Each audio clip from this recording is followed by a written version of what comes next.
Hello everyone, this is Mr. Informal with a new thoughts and analysis. So IFA 2019 is on. And so Sony released a new phone. That is, they're dubbing it a new compact smartphone, or a spiritual successor to the XZ compact of the yesteryear, or I should even say maybe the last few years. And it is called the Sony Xperia V. So I took interest on this phone because I'm always into compact phones, something easy to bring and something easy to handle, and so this might be the case. And not only that, not a lot of Sony exposures out there. And I already know the reason why, because as you know, Sony is always egotistical, always cocky with their tech, thinking they're the best, but they're not. And so let's get on with the specs. That's the usual here, but you know what? I'm gonna give you my thoughts with this phone as of right now. Depending on the price, but knowing Sony, this will be overpriced, but I'm not sure if Sony has a winner. But you know what, let me take that back. This is not a winner from Sony. That's it. This is not a winner. This is just another smartphone for them to say, hey, we have a bigger size Sony Xperia 1 and we got a smaller size, smaller size with flagship specs, and it's the Sony Xperia 5. And I really don't understand their naming scheme. And so let's get on with the specs. So 6.1 inch screen, 1080 by 2520, that's 21 by 9 aspect ratio. It's using an OLED capacitive touchscreen, 6 gigs of RAM, which is pretty cool, 128 gigabit of storage. Battery is 3140 milliamps, IP68 rating. That's for dust and waterproof or resistant, depending on which one it will be, IP65 or IP68. Corning Gorilla Glass 6, tri-luminous display, X-Reality engine as usual from Sony. Qualcomm Snapdragon 855, that's the flagship microprocessor of Qualcomm, but I know they had the 855 Plus, the octa-core Kiro 485, Adreno 640, expandable memory to 1 terabyte, 3 camera back, which is actually the same as the Xperia 1, and this is where I'm glad about this. So the first one is 12 megapixel f1.6, has OIS. It's 26mm, it's wide. The second one is 12 megapixels f2.4 52, which is telephoto, and it has 5-axis OIS, same with the wide. And the third one is 12 megapixels f2.4 ultra wide. It has no OIS because it's an ultra wide. Video features are 4K 2430 frames per second, HDR 1080 to up to 60 frames per second, and then 1080 slow motion at 960 frames per second. That's gonna be interesting. And so the front is a single 8 megapixels f2.0 24 millimeters, but no OIS. It uses EIS, which I'm not happy about. It has no headphone jack. It has stereo speakers, so that means it has Bluetooth 5.0 with aptX technology, Wi-Fi, dual band, and then DLNA, and then hotspot. Yes, it does have GPS. USB Type-C 3.1. It has a fingerprint, a side fingerprint, and then it comes with 18-watt USB power delivery. The colors will be blue, red, black, and gray. You may not get all those colors depending on what market you are, but the best color in this phone is, I think, is the white.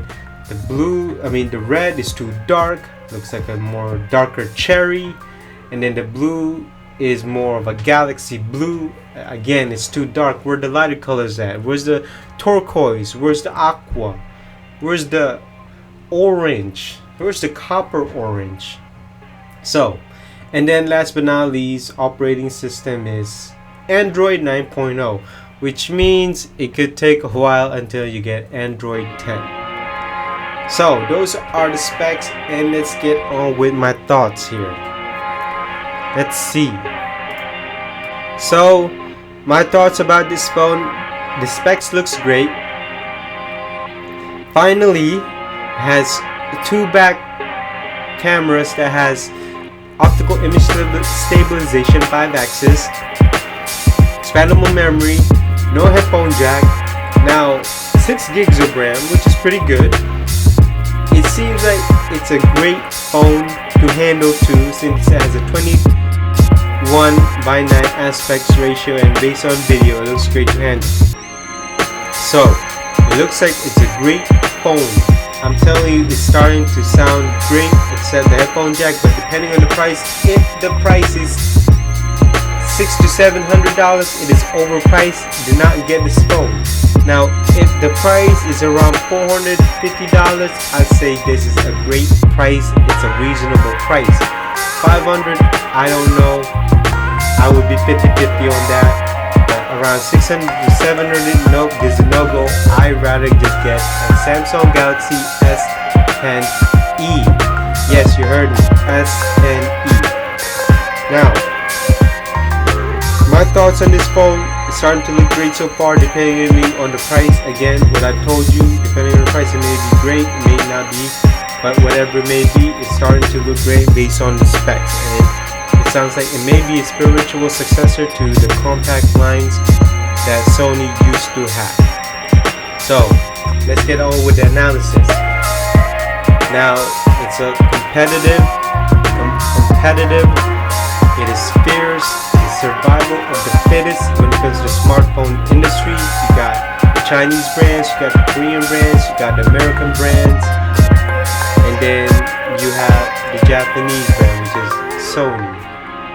And there's no more Taiwan brand, because I don't hear HTC coming out of nowhere.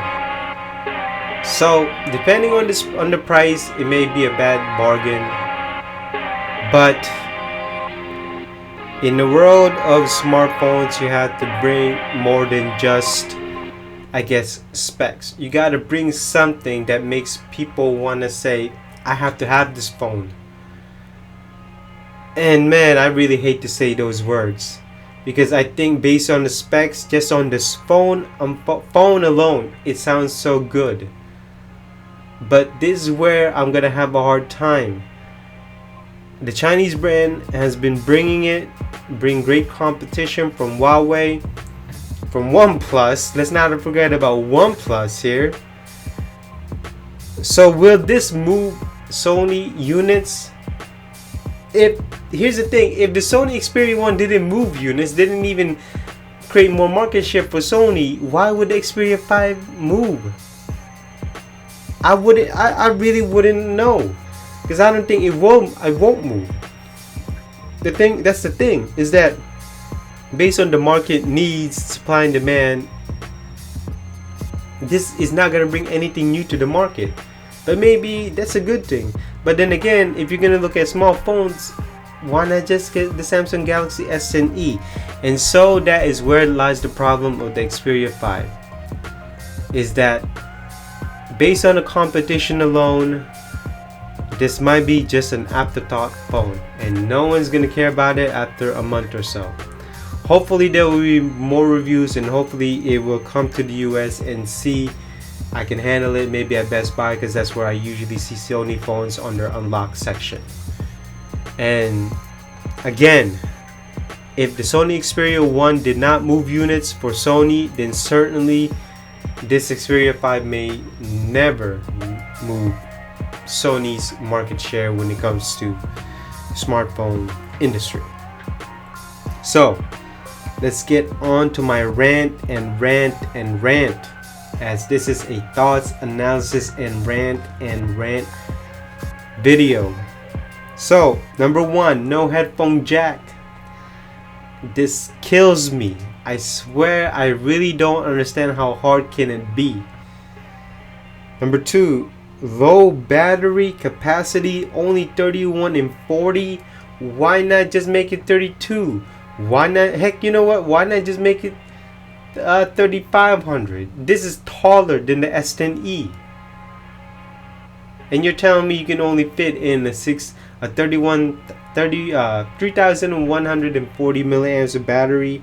You could do more. And here's another thing. If you really want, Sony has been always great at creating camera optics. Why is there no optical image stabilization on the front? And I'm gonna keep on going back to the HTC 10, which has it, and it's been great, and I think it's the best front camera ever made so far in a phone, and yet no one wants to do it. And last but not least, number 4 is that the pictures that this takes is bad at low light. I've seen the low light picture of the Xperia 1, and I'm pretty sure it's going to be the same camera lens and optics as the Xperia 1, and it still has a bad low light pictures. And my problem is that the camera technology in this phone has this IAF as the camera division of Sony, which is absolutely great and is ahead of the competition, and so credit where it's due, Sony. But my problem is that if you can do that, why can't you make a camera that is great at low light? And yet you can't. Your algorithmic camera software sucks compared to the competition. And you're a camera maker, you're a camera producer, you're a lens producer, you're a sensor producer, and for some reason you cannot have a smartphone that takes great low light pictures. Sorry about that, I'm blabbering here. And kills me. And I just don't get it. Based on the specs, 6.1 1080p 21:9, very great handles, almost compact, almost 12 megapixels, 2 optical image stabilization on the back, 6 gigs of RAM, 128 gigs of storage with expandability. I mean, it sounds like it's a great recipe. It's Snapdragon 855. It sounds all great, and yet when it comes to camera, it's a downer. When it comes to the music, it's a downer. No headphone jack. Even though Sony produces great wired headphones, Sony's a monster when it comes to headphones. And you're telling me that your battery's still low? Unbelievable. And so that basically concludes this thoughts, analysis, and rant. If you have any further comments below, let me know down in the comments below. Let me know how you feel about this phone. Maybe I'll get this phone in the future because it sounds everything's so great. Maybe I'll get the dual SIM variant because it's starting to look great. But I would get this only if it's on sale. And so again, if you have any thoughts on this phone, let me know down in the comments below. And that basically concludes this thoughts, analysis, and rant. Me, Mr. Informal. I will see you on the next one. Bye bye.